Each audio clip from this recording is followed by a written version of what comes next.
C'est lui qui a vaincu la nuit, a vaincu le jour.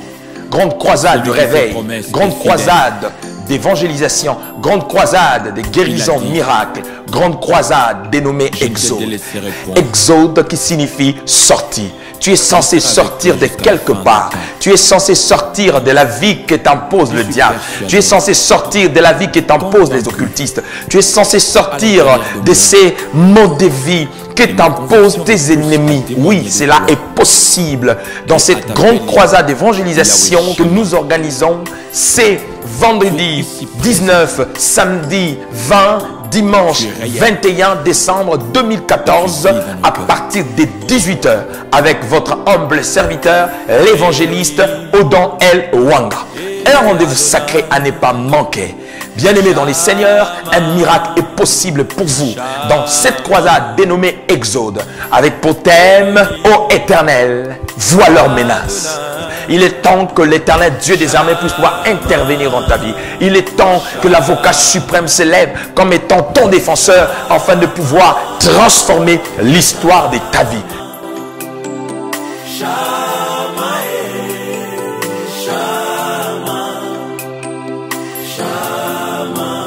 Il ne ment pas.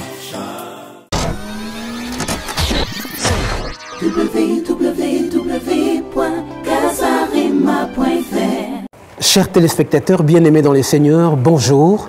Encore une fois, soyez les bienvenus sur le plateau de Casarema Télévision. Nous vous rappelons aussi que Casarema n'est pas seulement un site internet, mais plus une chaîne de télévision. Et sur ce plateau, aujourd'hui, nous recevons quelqu'un qu'on appelle il est classé parmi les serviteurs de Dieu de la nouvelle génération. Sa manière de travailler, sa manière de présenter les choses, sa manière d'apporter le message au peuple de Dieu, ça permet aux gens de l'appeler homme de la nouvelle génération. Vous savez que la Bible déclare que dans les derniers temps, je répandrai mon esprit sur les jeunes gens. Alors, aujourd'hui, on reçoit sur ce plateau le messager Odon L. Wanga. En tout cas, serviteurs, soyez bénis, Dieu vous bénisse. Bonjour. Bonjour apôtre Nathan, et j'ai dit bonjour à tous les téléspectateurs qui nous suivent. En tout cas. Et alors, aujourd'hui, il va nous présenter deux choses. Il s'agit premièrement d'une conférence qui va avoir lieu, on vous donnera la date et les précisions tout à l'heure.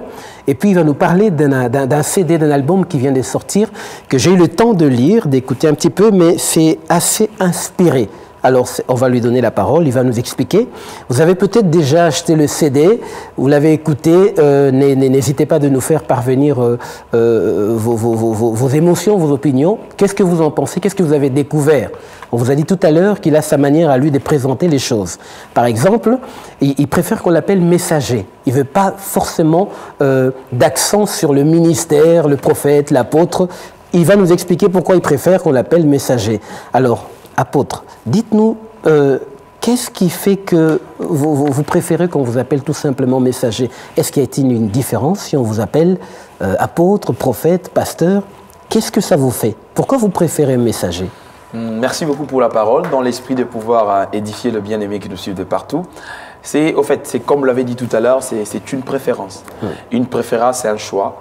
Et ces choix, en fait, c'est pas pour mettre en cause le ministère, parce que je suis fier d'être ce que je suis en termes ministériels, mais seulement parce qu'au fait, tous ceux-là qui sont ministère, apôtres, prophètes, docteurs, évangélistes, pasteurs, ils sont tous messagers. Parce qu'on ne peut pas s'appeler apôtre, prophète, pasteur, docteur sans être porteur de vie ou porteur d'un message.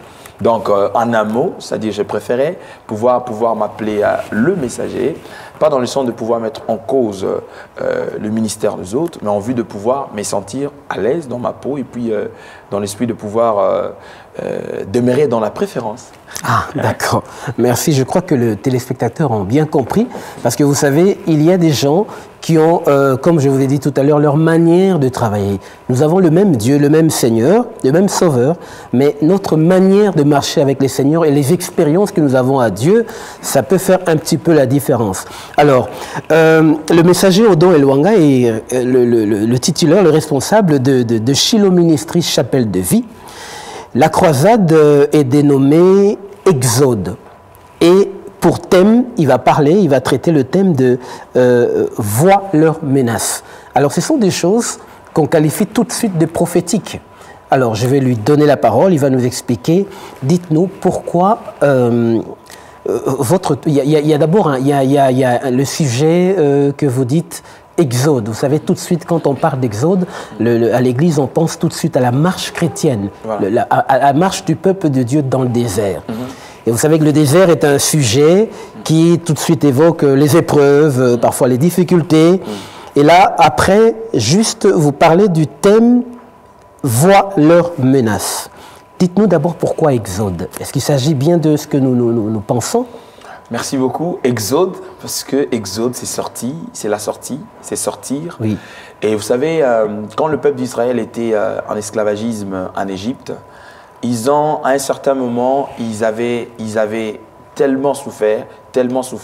La Bible dit que ces gens continuaient à invoquer les dieux dont ils ne connaissaient pas, dont ils ne maîtrisaient pas, parce qu'au fait, ils n'ont hérité que les dieux de leur père, sans pour autant qu'ils puissent pouvoir avoir la connaissance approfondie de ces dieux-là.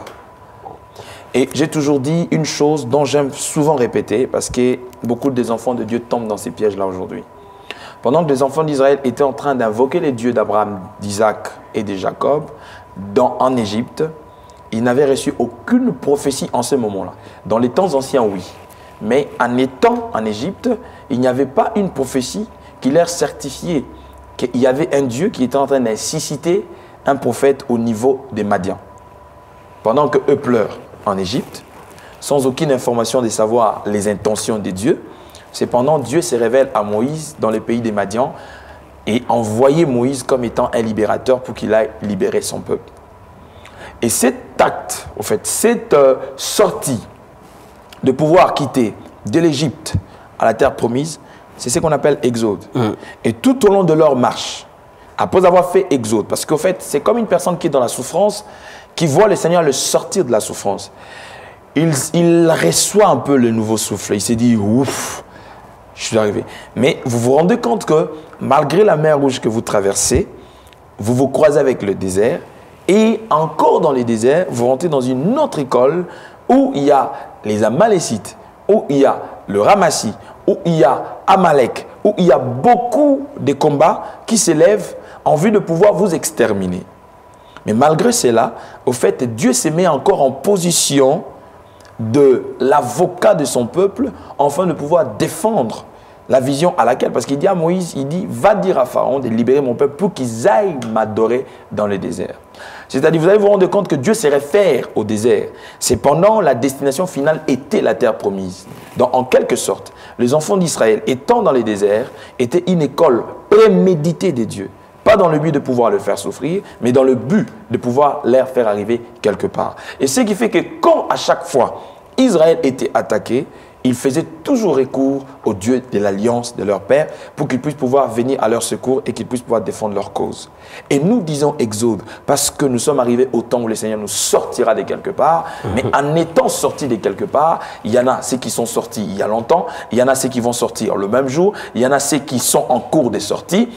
Mais en même temps, nous avons des Amalek, nous avons des gens des esprits qui ne nous laissent pas tranquilles et qui ne font que nous combattre.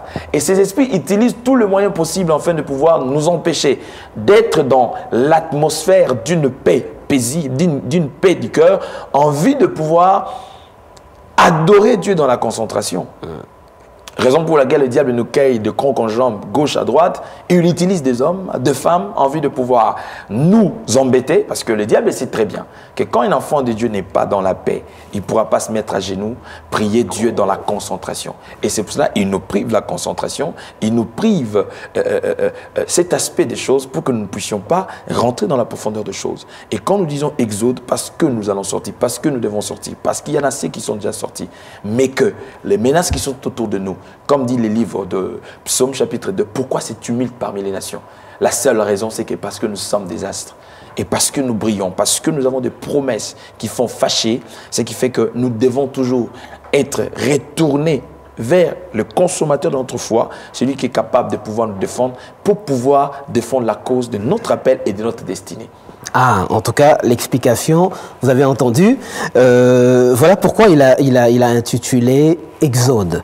Et ensuite vient le thème même du message. Voilà. Vous avez dit, je cite, « Vois leurs menaces ». Qui voit quoi? Quelle menace? Voilà. Merci beaucoup. Je crois que c'est dimanche, à l'église, j'ai parlé sur la gare des étoiles. Nous allons voir, par exemple, Jésus qui naît sur une crèche.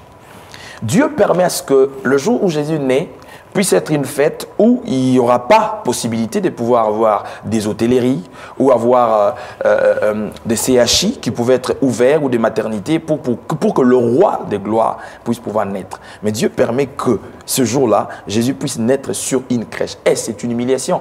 Est-ce qu'il fallait chasser un démon de pauvreté ou bien il fallait chasser un démon de l'humiliation? Je ne pense pas. Un enfant de Dieu qui rentre dans l'école de Dieu, qui marche dans la sanctification ainsi que dans la sainteté, toutes les difficultés qui arrivent au-devant de sa vie, il doit avoir le discernement de pouvoir savoir, est-ce ça vient parce que j'ai péché? Si j'ai péché, la voie de la sortie, c'est la repentance. La Bible dit, celui qui cache ses transgressions ne prospère pas. Celui qui les avoue et les délaisse obtient miséricorde. Et si je comprends que c'est les démons, la Bible est claire. Voici, je vous ai donné le pouvoir de marcher sur les serpents et les scorpions. Ainsi, rien ne pourra vous nuire. Mais si je me rends compte que dans ces trois aspects, il n'y a ni l'un, il n'y a ni l'autre, donc en quelque chose, je dois comprendre que c'est l'école de Dieu. Et quand c'est l'école de Dieu, c'est-à-dire je ne me réfère pas à ceux qui me combattent, je ne me réfère pas à mes ennemis, mais je me réfère à celui qui est le consommateur de ma foi. C'est pour ça que vous allez voir que même dans les Actes des Apôtres, quand l'Église fut dans la persécution, la Bible dit que les apôtres ont élevé le voix. Ils ont dit, Seigneur, vois leurs menaces. Parce qu'ils ne nous menacent pas parce que pour avoir sorti avec des femmes d'autrui.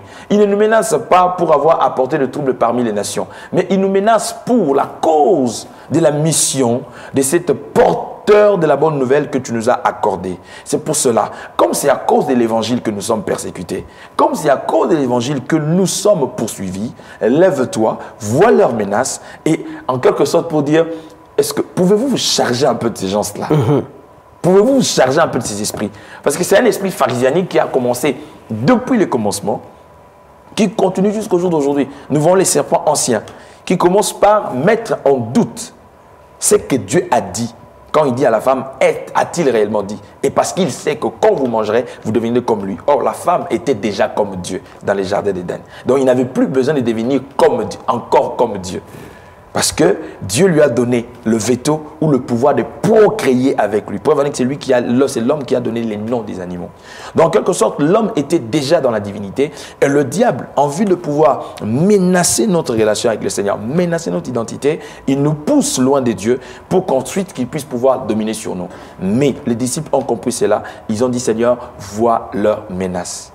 Et nous, dans cette croisade, nous allons élever nos voix pour dire, il y a quelqu'un qui nous suit par exemple, qui se retrouve dans des situations où il se pose toujours des questions, pourquoi seulement moi?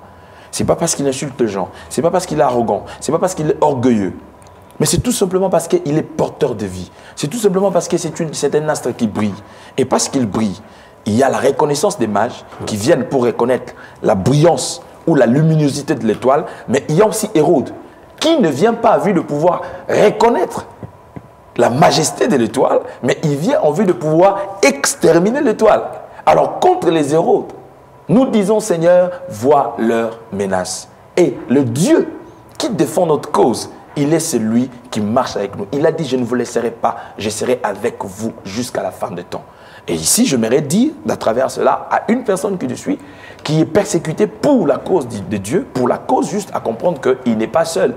Il a un avocat auprès du Père qui défend sa cause. Et même le Saint-Esprit, dans sa dispensation, il vient comme étant le Paraclétos. Jésus a dit, quand on vous drainera devant des cours et tribunaux, ne vous dérangez pas de ce que vous direz. Moi, l'Esprit parlera à votre place. Donc voilà un peu l'orientation de cette croisade, en quelque sorte aussi en même temps une croisade de prière, parce qu'après avoir écouté la parole qui nous illumine par le principe de Dieu, nous allons passer des temps forts, c'est-à-dire 1 heure, ça sera 1 heure de forte prière, et 1 heure, ça sera 1 heure de la connaissance de la parole de Dieu qui doit nous ramener justement à une liberté et à une délivrance complète. En tout cas, merci messager Odon et Luanga.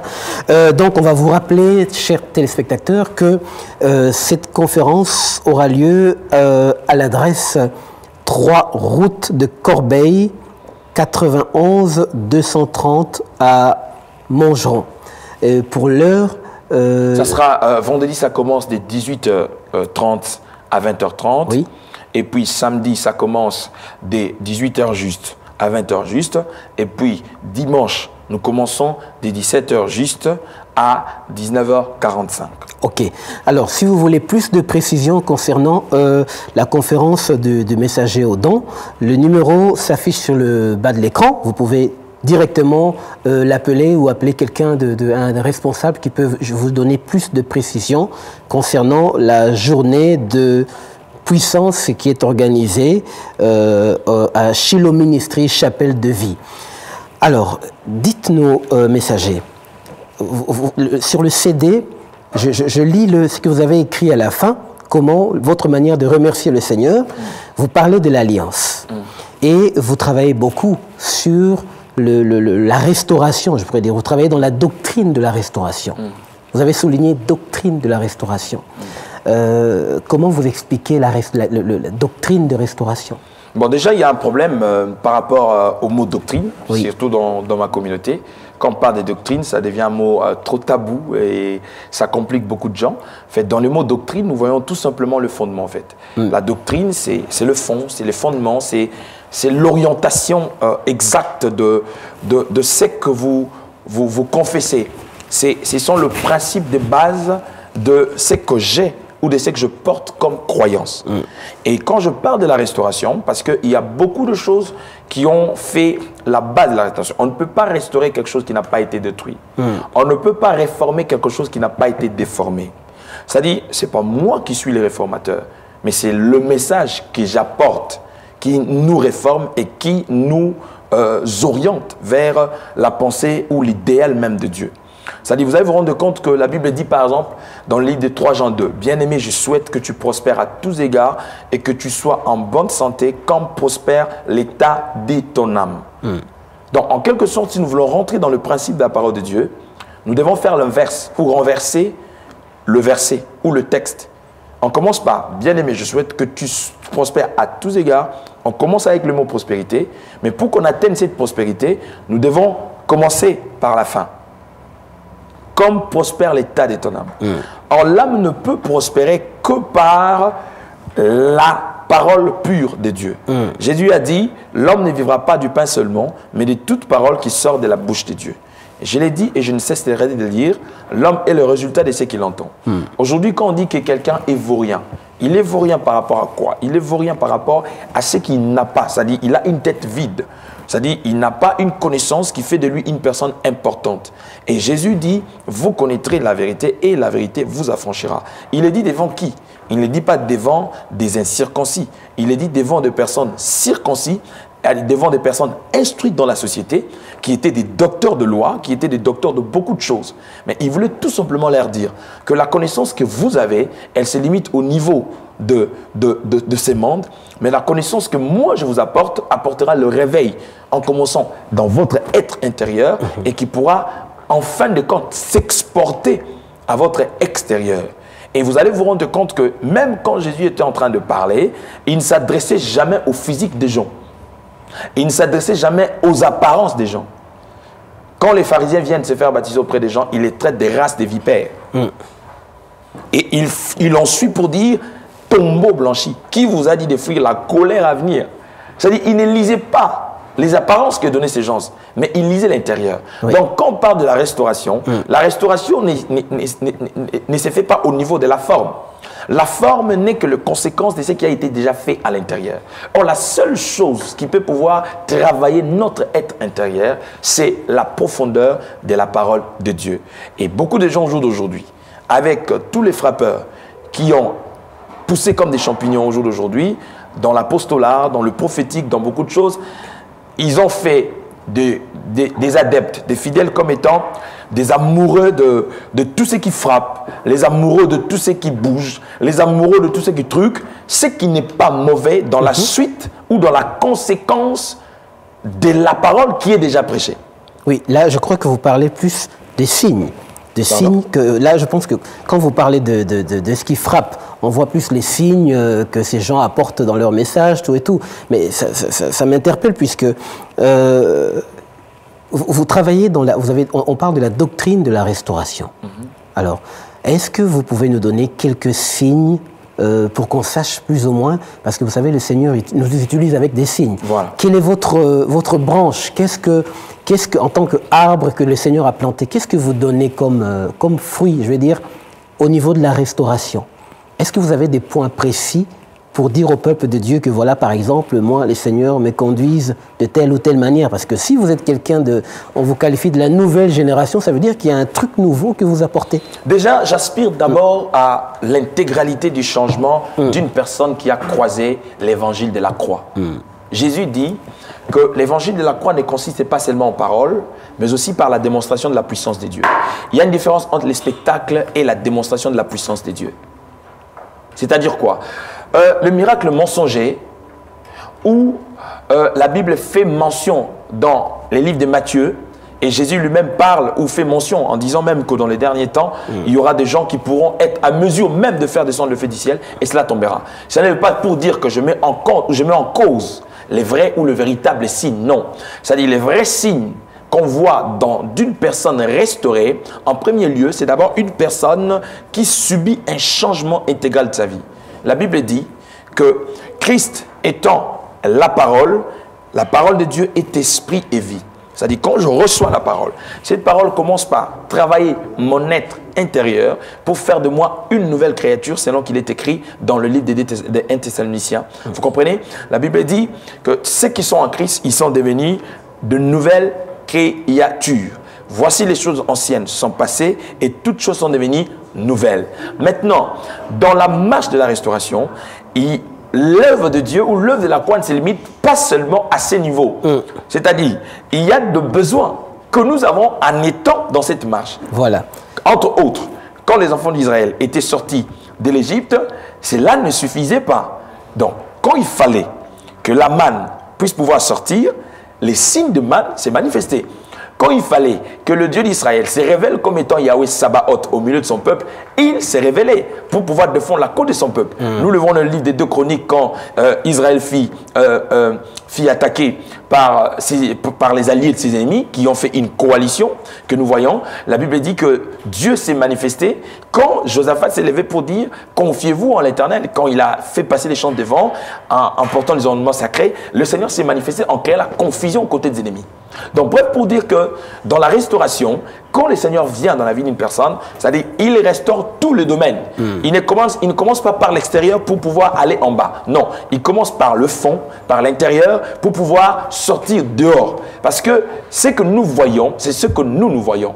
Mais l'Éternel étant une personne qui fait des choses au-delà de notre entendement, c'est-à-dire il a toujours une certaine manière de faire qui étonne et qui font que quand nous sommes déjà dedans, nous puissions voir les signes qui vont suivre. Les signes qui vont suivre, c'est-à-dire, entre autres, les changements de nos vies. En dehors du changement de nos vies, nous pouvons être guéris de nos maladies, nous pouvons voir les aveugles voir le jour, parce que ça fait partie des éléments. C'est pour ça que vous allez voir, pour terminer là, même quand Jean met en doute le message que lui-même avait donné des gens sur Jésus, il dit, allez lui demander si c'est lui qui devait venir. Jésus a détaillé le point. Il a dit, allez dire à Jean, les aveugles voient, le muet parle, le sourd entend et la bonne nouvelle du royaume est annoncée. Mais la bonne nouvelle du royaume qui est annoncée est ici dit, c'est comme j'ai dit, il faut toujours faire l'inverse.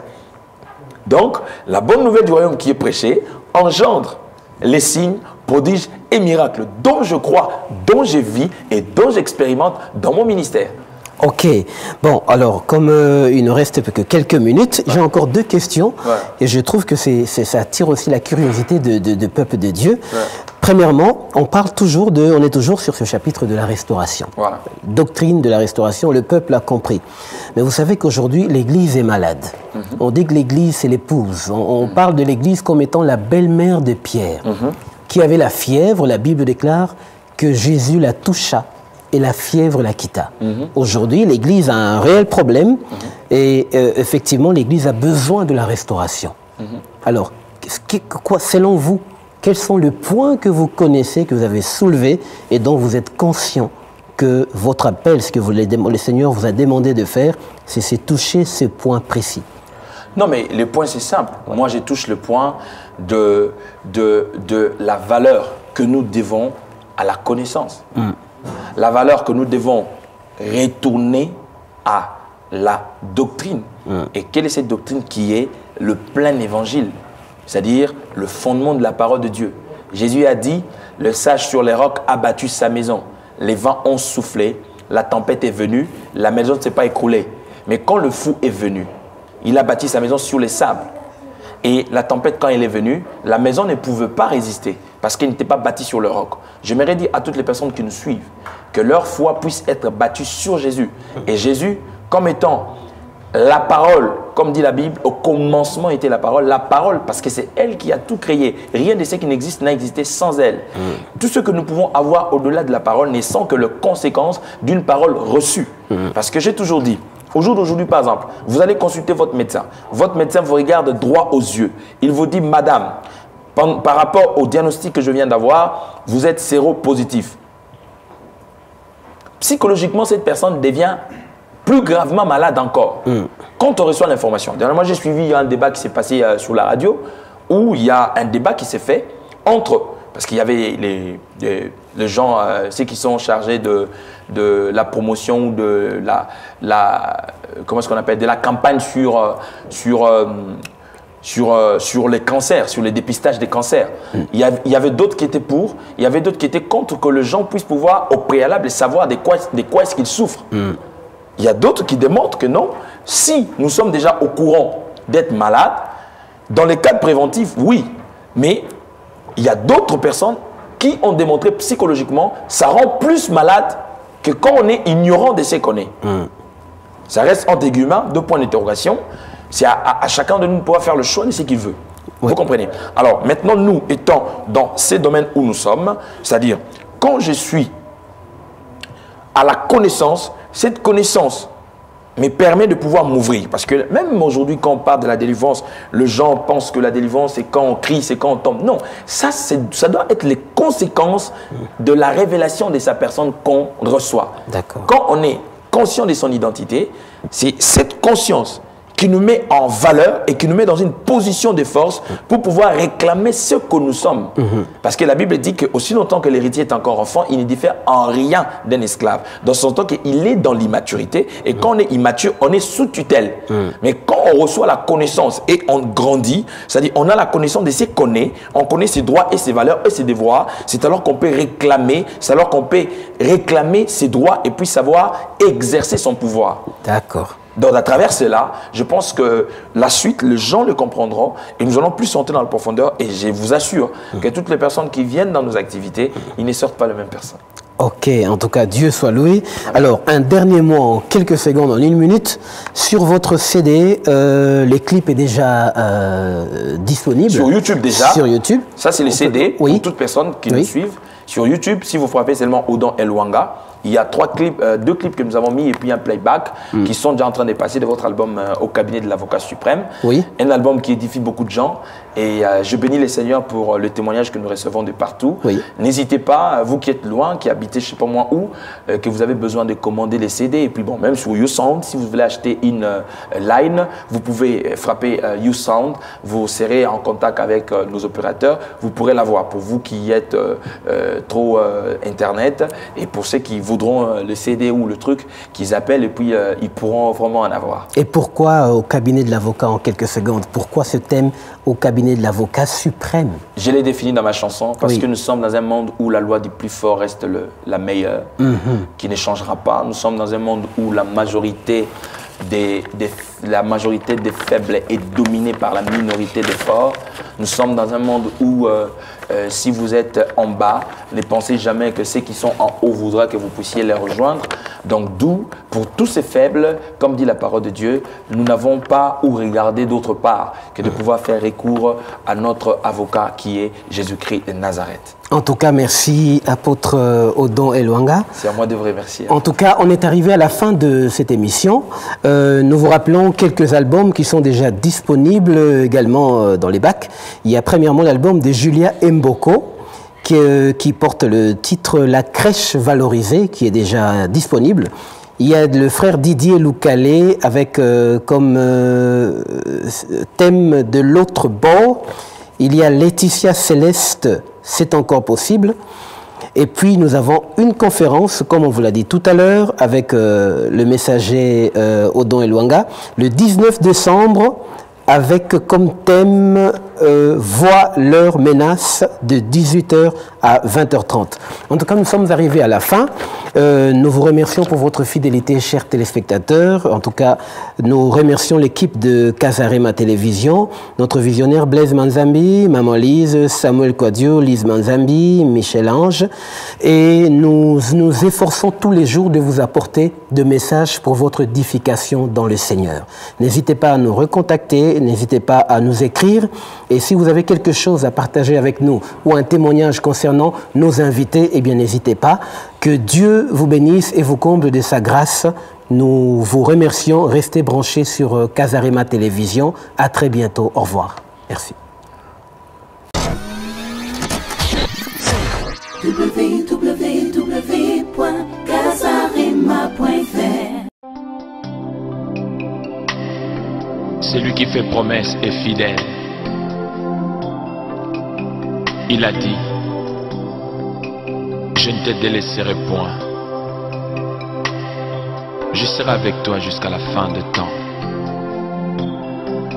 Je suis persuadé, convaincu, à l'intérieur de moi.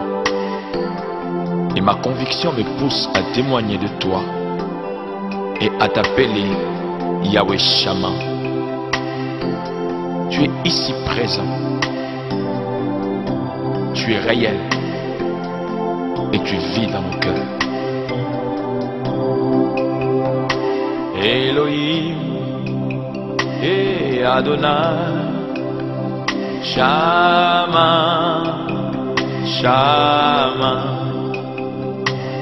Elohim, Adonai, Shammah, Shammah, Shammah, Shammah, Shammah, Shammah, Shammah. Il ne ment pas.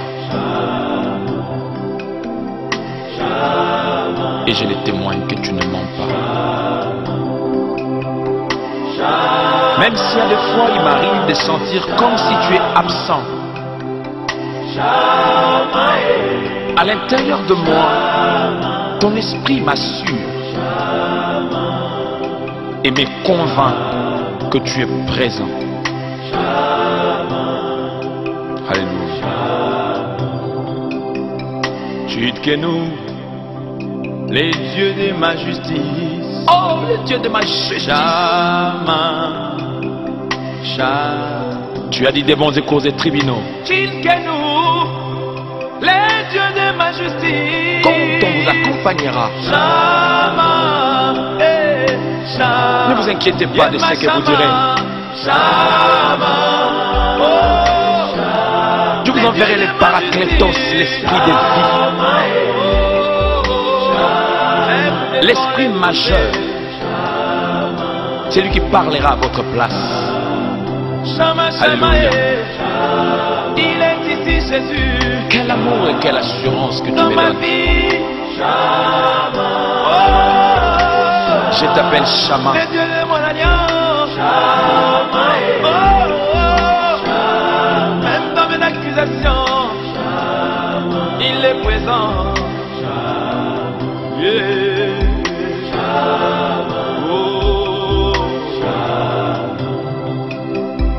Oh Rapha, éternel Dieu qui m'est guéri. Oh, ta parole m'assure. Shammah, par tes meurtrissures, je suis guéri. Dans ma maladie, même quand le diable vient me t'intimider, je suis pris. Par tes maladies, j'aimerais te rassurer. Et j'aimerais que tu saches, bien-aimé, que la guérison fait partie de promesses.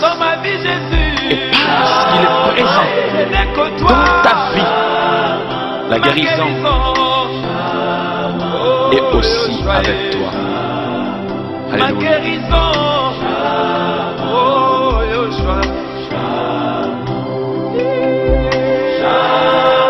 Quand le diable me fera croire que la mort est proche de moi, Je rappellerai la promesse de la guérison divine et de la santé divine. Un malade qui me suit, qui m'entend, j'aimerais tout simplement te rassurer et que tu arrives à comprendre qu'il y a un homme qui, par ses blessures, tu as reçu la guérison. Elle fait partie des promesses qui rentrent en vigueur dès le premier jour qu'il a dit « Père, tout est accompli ».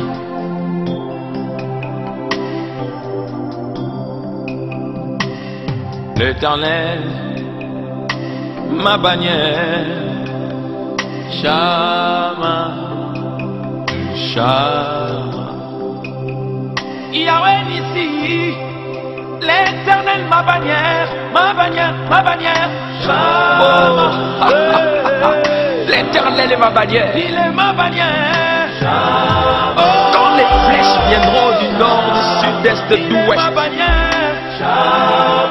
Comme les damas, je n'ai pas d'autre appui que toi. Il est mon appui. Oh ya ya. Il est mon appui. Les damas a pour appui le rocher. J'aimerais te dire ce soir, Adonai. J'aimerais te dire en ce jour, Nissi, tu es ma bannière. Je n'ai peur de rien. Et je dirais comme David, Éternel mon berger, je ne manquerai de rien. Alléluia. Éternel, il pouvoir dans mes besoins. Shama. Alléluia. Shama. Quand le diable vient m'intimider avec des petites difficultés, l'Éternel qui pouvoir pour que je perde espérance et espoir. Or ta parole m'assure que tu es Jéhovah Jireh. Alléluia. Je reste sois glorifié dans ma vie. Parce que tu es présent. Je te célèbre comme celui qui pourvoit à tous mes besoins. Si je manque le matin, je n'ai pas peur. Même à midi, je n'ai pas peur. Voire même le soir, je n'ai pas peur. Car il est le Dieu des mystères de la 25e heure. Là où tout le monde n'arrive plus à voir un issue, le seul qui nous étonne, Adonai. C'est pour ça que je te reconnais comme étant Yahweh Rapha et Yahweh Shama. Alléluia. Gloire à toi, Seigneur. Merci, Chéri. Alléluia. Thank you, Jesus.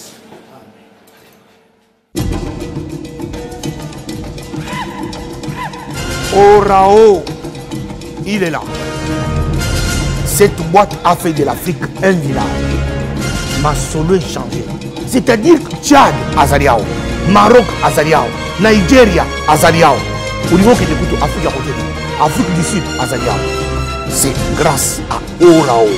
Yangonde, je recommande aux Africains, au peuple du monde entier, de rentrer dans Orao, condensé africain. Congo Koutou Kolobate, démission et Tona Meke, Olingini RTGA, Azariao. Olingini. Avec cette box, retrouvez Casarima à la télévision.